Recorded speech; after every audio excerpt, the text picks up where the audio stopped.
wabarakatuh. Kembali bersama saya Muharman Lubis sebagai dosen pengampu mata kuliah Jaminan Informasi dan Keamanan. Pada kesempatan kali ini ya, kita akan ngebahas tentang operational security.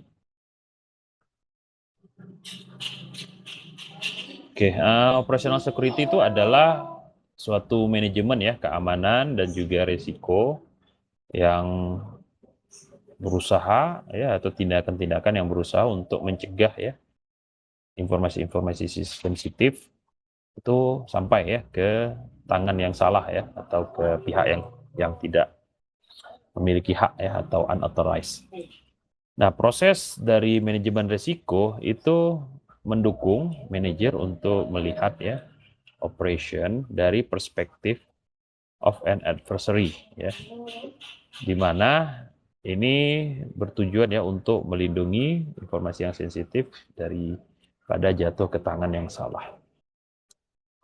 Nah, operation security itu bisa kita bagikan menjadi beberapa aktivitas ya. Yang pertama terkait dengan konsep-konsep operasi keamanan ya. Kemudian incident response, kemudian patch vulnerability management ya. Kemudian sistem resilience, kemudian pencegahan penyerangan dan juga respon serta melindungi ya resource-resource yang dimiliki. Tentunya ada impact ya, ada akibat atau konsekuensi yang didapatkan ya ketika dalam proses manajemen konfigurasi kita melakukan kesalahan. Ya, proses ini tentunya harus bisa mengidentifikasikan ya innocuous action yang inadvertently akan menjelaskan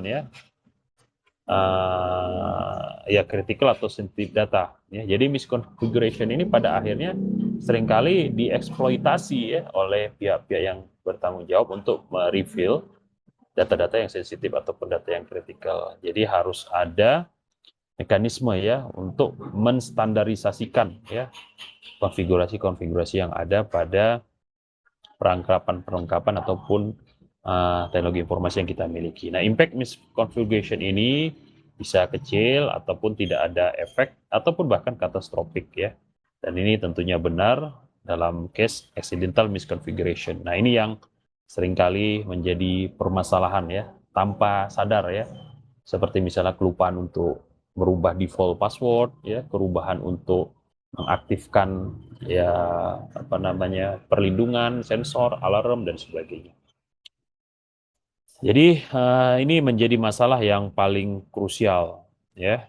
Oleh sebab itu tentunya ketika tugas dikerjakan oleh pihak-pihak atau pegawai-pegawai ya, pihak-pihak yang bertanggung jawab, maka harus ada prosedur untuk memverifikasi dan juga memvalidasi ya, memverifikasi yang dilakukan oleh pihak itu sendiri dan juga pihak di luarnya yang memvalidasi ya prosesnya baik dengan software ataupun dengan hardware ya terkait dengan konfigurasi.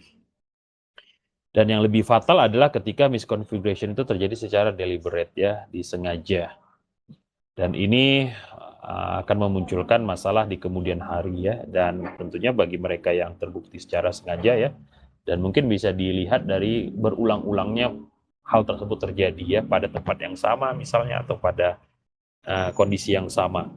Maka tentu ini bisa dianggap sebagai violation terkait dengan security policy. Ya intinya policy-nya itu harus bisa ditegakkan ya, aturan-aturan dan juga kebijakannya itu bisa ditegakkan dengan sebaik-baiknya, yang seadil-adilnya pastinya ya, yang melibatkan ya komite-komite ataupun ya jajaran eksekutif ya, dan juga pihak yang terlibat.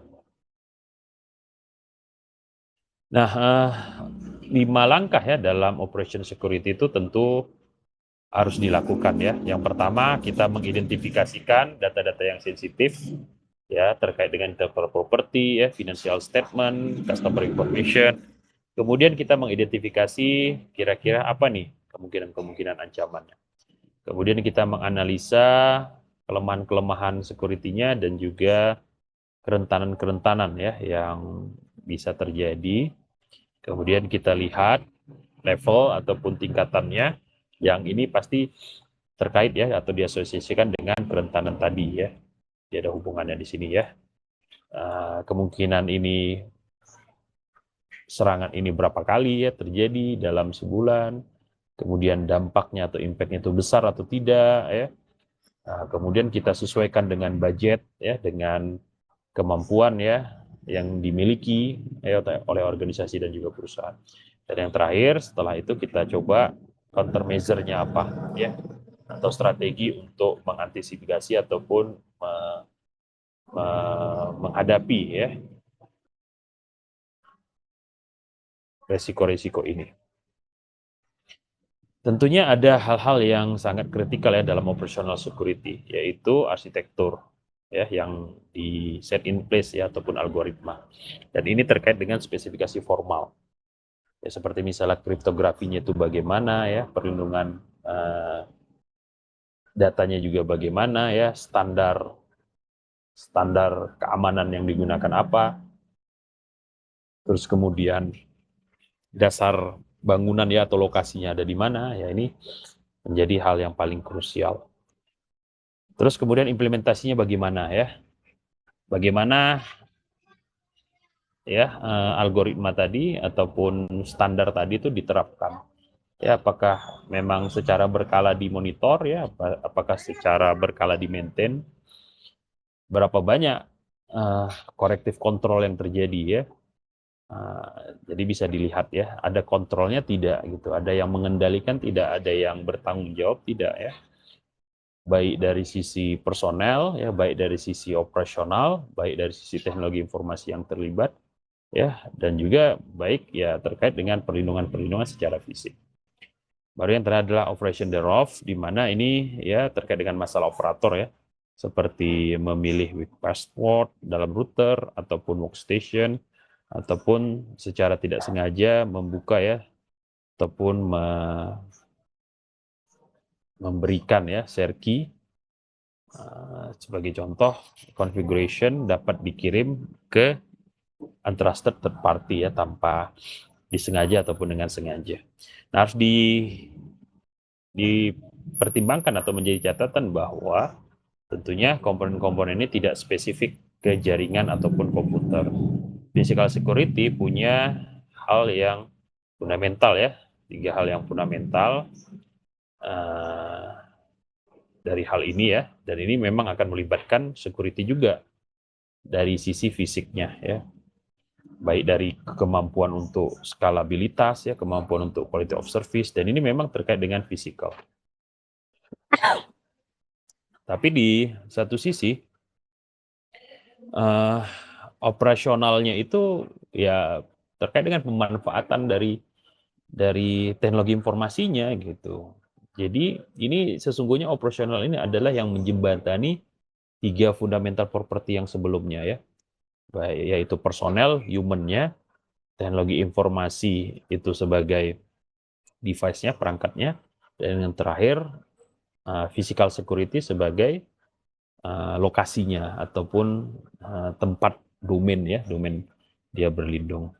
Nah, contoh misalnya door lock ya, kunci pintu itu punya weakness ya dalam rancangan, seperti misalnya materialnya itu tidak baik ya ketika dikonstruksi, ataupun ada kesalahan-kesalahan manufacturing seperti misalnya tidak di fix ya, tidak diselesaikan atau diperbaiki sedini mungkin, ataupun operational mistake. Nah, ini yang harus menjadi perhatian ya, seperti misalnya leaving the key under the doormat. Ya, jadi ternyata ditinggalkan, ya tidak sesuai dengan prosedur, lupa ya, dan sebagainya. Jadi memang saling terkait proses perlindungan dari sisi operasional ya. Nah, jadi kadang-kadang ya pintunya sudah bagus, ya tidak ada masalah manufacturing, terus kemudian rancangannya juga tidak ada kelemahan misalnya, tetapi ketika operational mistake terjadi, maka ya akhirnya ya bisa dibobol ya, atau bisa dibuka juga ya pintu yang mengunci ataupun yang menjaga ya rahasia-rahasia yang ada di ruangan tersebut. Oleh sebab itu, kita perlu pastikan ya adanya kebijakan operational security Yang ini harus jelas guideline-nya, siapa yang dibolehkan untuk melakukan sesuatu, apa yang tidak dibolehkan, kemudian eskalasinya itu bagaimana ya, ini harus bisa didefinisikan. Dan ini juga harus menjelaskan ya, step by step yang akan diikuti jika operator itu tidak punya otorisasi terkait dengan specific action. Nah, operational security policy ini harus mendefinisikan ya tanggung jawab dan juga otorisasi sekaligus ya aksi-aksi disiplin ya in case ada breach. Jadi harus jelas nih hukumannya bagaimana. Kemudian adanya proses change management ya, setiap company tentu memanfaatkan jaringan ya, dan ya tentu ada tujuan tertentu kenapa dimanfaatkan. Jadi harus ada definisi dan juga kontrol bagaimana perubahan-perubahan itu bisa dieksekusi. Atau misalnya performance tiba-tiba lambat, bandwidth tiba-tiba jatuh dan sebagainya. Ini gimana untuk memastikan bahwa layanan tetap bisa dilakukan ya, ataupun pergantian hardware ya, operating system, ataupun bagaimana konfigurasi itu bisa dimonitor, karena ya segala sesuatu itu tentu tidak semestinya berjalan dengan baik ya. Makanya harus ada juga change management dalam hal ini untuk mengakomodasi fault management ya, ataupun mengakomodasi accounting management. Kemudian adanya log ya, yang ini sebagai bukti untuk bahan evaluasi dan juga proses checking ya, terkait dengan misalnya potensi-potensi misconfiguration, dan ini juga bisa digunakan untuk mendemonstrasikan ya breach secara sengaja dalam hal-hal terkait dengan operasional ya. Nah, kemudian akses kontrol ya. Nah, ini adalah praktik yang baik untuk merestrik ya, menghalangi akses atau memperlambat akses ke perangkat-perangkat jaringan ya. Restriksi akses ini ya secara tradisional diimplementasikan melalui triple A ya, authentication. Nah, security measure ini biasanya dieksekusi di banyak jaringan ya, in many network to many operator. Kadang-kadang operatornya terlalu banyak gitu yang punya akses. Nah, restricting this number ke minimum amount of operator ini sesungguhnya sangat penting ya untuk nge-reduce risk. Jadi di satu sisi selain kita memperlambat, di sisi yang lain kita meminimalkan siapa yang bisa mengakses ya. Jika nanti bisa ketahuan ya kalau ada peningkatan ya, dan ini bagian terpenting juga ya dari sisi operasional measurement, dan di satu sisi juga bisa meningkatkan performansi karena tidak perlu traffic ya. Kemudian adalah otorisasi, ini adalah akses ke operator yang direstrikkan ke akses yang minimum yang diperlukan untuk melakukan tugas hariannya. Dalam most cases, ini sebenarnya tidak good idea ya untuk seluruh operator mempunyai akses yang full ke device-device tertentu atau ke perangkat tertentu. Nah, tentunya ini lebih difficult ya to implement. Bagaimanapun siapa yang dapat dan tidak dapat untuk masuk ke configuration mode itu adalah proses yang panjang ya. Jadi perbedaannya ya dalam akses kontrol ini kita membatasi jumlah ya yang bisa masuk, ada range tertentu, sementara otorisasi kita membatasi ya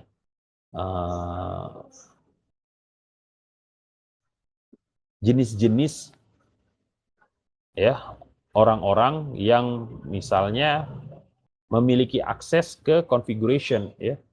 Jadi akses kontrol biasanya membolehkan orang melihat gitu ya, membolehkan untuk mengoptimalkan data-data yang ada ya dalam suatu ruangan ya, tetapi nggak boleh diubah-ubah gitu. Sementara otorisasi itu adalah hak yang diberikan ke segelintir orang ya, yang lebih spesifik ini ya, untuk mengubah konfigurasi ya. Dan dia bagian dari mereka yang dibolehkan dalam akses kontrol. Kemudian ada juga dual control ya, ini adalah kontrol keamanan dan jaringan yang tidak semestinya ya tanggung jawab dari grup yang sama. Idealnya security group itu akan mengontrol siapa yang bisa mengakses apa dan network group akan mengeksekusi configuration action. Ya, typically logs akan dikontrol oleh security group. Dengan cara ini maka akan lebih sulit ya untuk secara sengaja ya melakukan proses miskonfigurasi terkait dengan perangkat-perangkat ya untuk kepentingan tertentu. Karena security team akan merecognize misconfiguration dalam log file.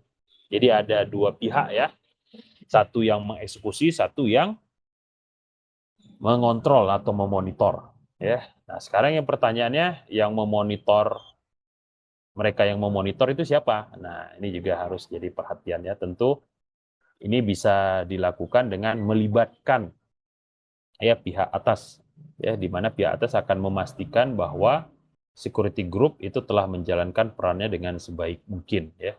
Ini seperti dalam kasus misalnya ya polisi ataupun unit-unit keamanan yang lain ya. Mereka fungsinya untuk mengontrol ya, menegakkan aturan-aturan atau hukum. Nah, sekarang siapa yang mengawasi mereka? Nah, bisa sifatnya internal ataupun sifatnya ada lembaga atau unit tertentu yang memang memonitoring ya, mengaudit kerja-kerja mereka. Tapi dalam banyak kasus lebih bagus ketika unit tersebut bukan bagian dari grup tersebut. Unit pengawas tadi ya. Kemudian secure dan verify. Nah, seluruh tindakan-tindakan di atas tadi itu adalah usaha yang aktif ya untuk mendeteksi perubahan-perubahan dari jaringan seperti konfigurasi ya. Dan ini juga bisa melihat ya violation, pelanggaran-pelanggaran terkait dengan kebijakan dengan menganalisa ya traffic dari network ataupun status ya informasi yang dinamik seperti routing table, ARP table. Ya, terkait misalnya ada ya ada ini ya, ada hal-hal yang mencurigakan ya, yang masuk, yang datang ya dalam jaringan yang itu tidak terkait dengan kebijakan. Kemudian adanya juga automation ya. Ini adalah direkomendasikan ya bahwa proses-proses dan juga prosedur itu bisa diotomatisasikan. Terutama terkait dengan verification proses yang recurring ya, yang berulang-ulang karena human tentu cenderung ya melihat atau tidak terlalu peduli ya dengan detail-detail dalam log file dan juga proses-proses yang similar. Nah, automated proses ini are also less likely to make mistake. Ini harus dipastikan ya, bukan yang terlalu besar ya, skala besar. Walaupun jika kesalahan itu terjadi ya, itu cenderung memang secara sistematis dan ya gampang didetek. Jadi automation itu tidak menghalangi ya proses keamanan itu bisa diwujudkan.